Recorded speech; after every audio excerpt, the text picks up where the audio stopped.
In 1978, a letter arrives in Israel. It sparks a modern exodus. And one of them somehow managed to send a letter to Israel saying, we are here in Sudan, we are stranded, we need your help, help us. The plea comes from an unlikely source.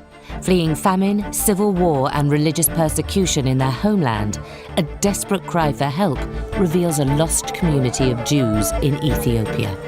We walked for more than 3 weeks in order to get to Sudan. The Ethiopian Jews claim to be one of the original 12 tribes of Israel, lost for 2,000 years in Africa.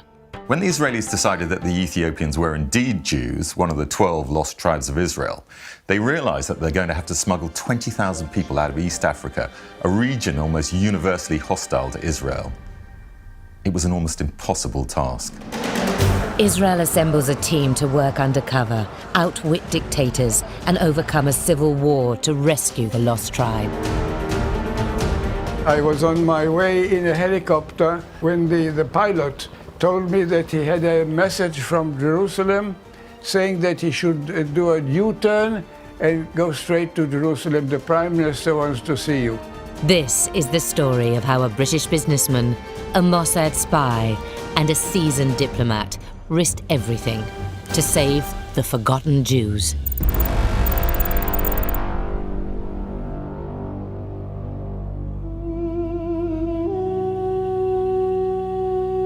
For 2,000 years, Jews had lived in Ethiopia. In the mid-70s, there was a revolution in Ethiopia and civil war, and the Jews, many of them fled to Sudan.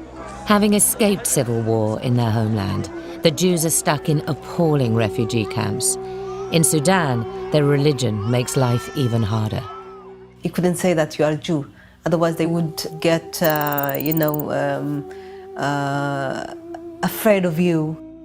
My sister, they burned her clothes that were hung on the rope. News of their desperate plight reaches Israel. And one of them somehow managed to send a letter to Israel saying, we are here in Sudan, we are stranded, we need your help, help us. Israeli Prime Minister Menachem Begin decides to act. Begin was himself a refugee. He had fled from the Nazis in Poland during the Second World War, leaving his family, unfortunately, to suffer their fate in the Holocaust. And since then, he'd become convinced that Israel must do everything it can to help Jews when they're in trouble. So when this letter turns up, he knows he must do everything he can to save the Ethiopian Jews. Begin turns to his secret service, the Mossad. The Prime Minister, he called the chief of the Mossad, and he told him, we have this news about Jews in Sudan, bring me the Jews of Ethiopia out of Sudan. Now, how do you take them out? Because Sudan is an Arab country, enemy, member of the Arab League. With official relations between Israel and Sudan blocked, Mossad need a way to work covertly. They approach a then little-known Manchester businessman. He receives a phone call he never expected. When I received the telephone call, my secretary was given 15 minutes to them. When I heard the story, I canceled my appointment. And we discussed. They wanted me to involve because of my trade on cotton.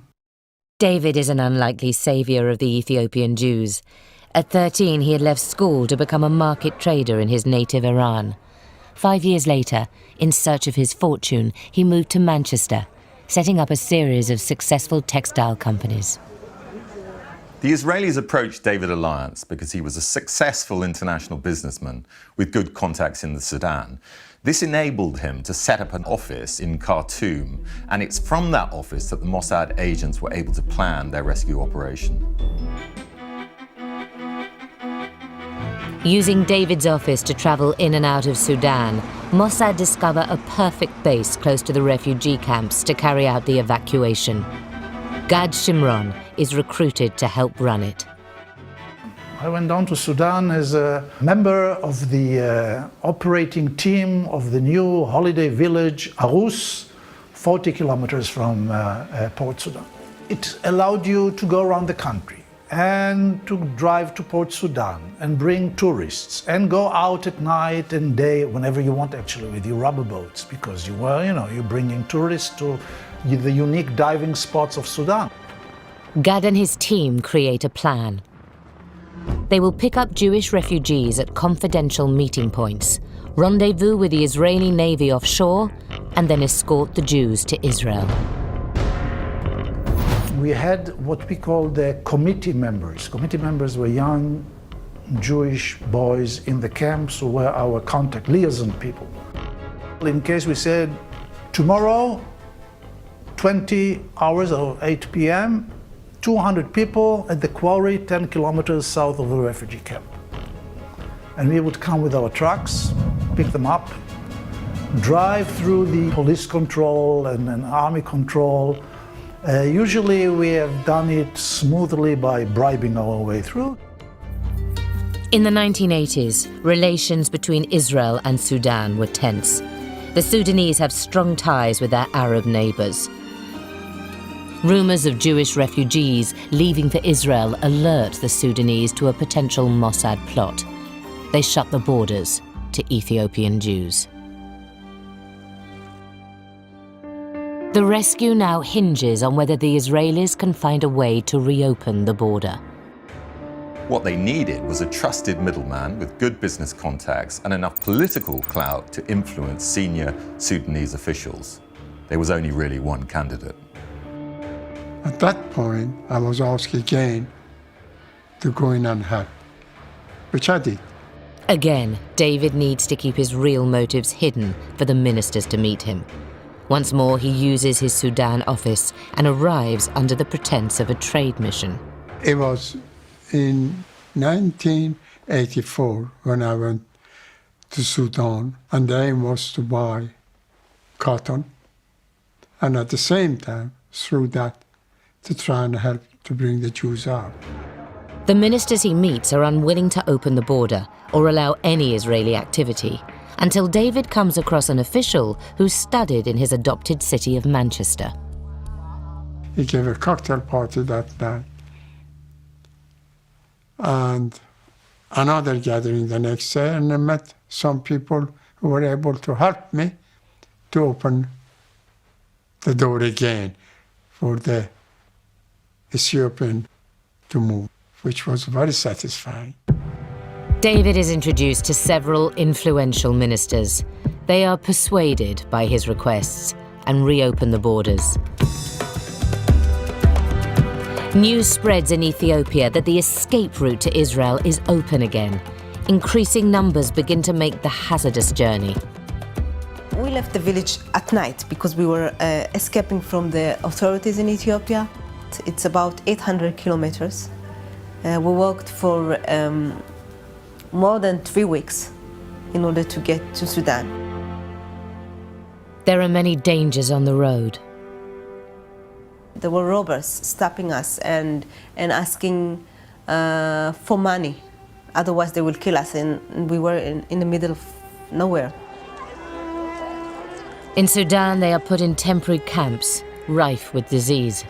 We realized that we're going to stay in that desert, live in tents for many months, maybe years. 14,000 Jews leave their homes in Ethiopia. Many do not complete the journey, and thousands succumb to epidemics in the camps. Around 6,000 people die or disappear. They say that there is no family that got in Sudan and didn't lose one of her members. To get the Jews out of Sudan, Gad and his Mossad team need a new plan that bypasses the heavily armed Sudanese coast. So why not to land Israeli Air Force C-130 transport airplanes in the desert and bring in the Jews and fly them directly to Israel? Sounds crazy. We tried it. It worked once and twice. At this stage, the Jews were being smuggled out in relatively small numbers every couple of weeks on military C-130 transport planes. It was a tried and tested method that had been used a few years earlier to rescue Israeli hostages from Entebbe in Uganda. But when word spread around the world that a terrible natural disaster had hit the region, they realized they're going to have to speed things up. They're going to need bigger planes. In a year, 1 million people died from one of the worst famines to blight Africa. It was now a race against time to save the Jews before they died of hunger. And to do this, Israel asked the United States to intervene. After secret talks with the president, Nimeri, a deal was done. He will turn a blind eye as long as the operation is kept secret, not only from his Arab allies, but also for his own people. It's this that allowed the Israelis to begin to plan a mass airlift. 6,000 refugees are stranded in the camps and need to be airlifted to safety. Considered a modern exodus, this mission is named Operation Moses. The US, Israel, and Sudan put the final details together. The operation takes place in a total blackout. Sudan's allies cannot know it's assisting Israel. A Belgian aviation company fly via Europe. The Jews were taken from the refugee camps in military convoys, actually. Because, I mean, the Sudanese soldiers didn't know. They thought those are refugees being evacuated to Europe. Were taken to Khartoum International Airport, flown to Europe, and from Europe straight to Israel. Sometimes, the airplane would only touch and go in Athens, change call number and continue to Israel. In a short period of 7 weeks, over 6,000 Jewish refugees were airlifted out of Sudan. With a few days remaining before all the Jews in the camps can be evacuated, the story breaks. The news was spread on the radio and the international radio and media and TV. And Numeri, of course, had to say, "Oh, I didn't know, I stopped it." And that was the end of Operation Moses.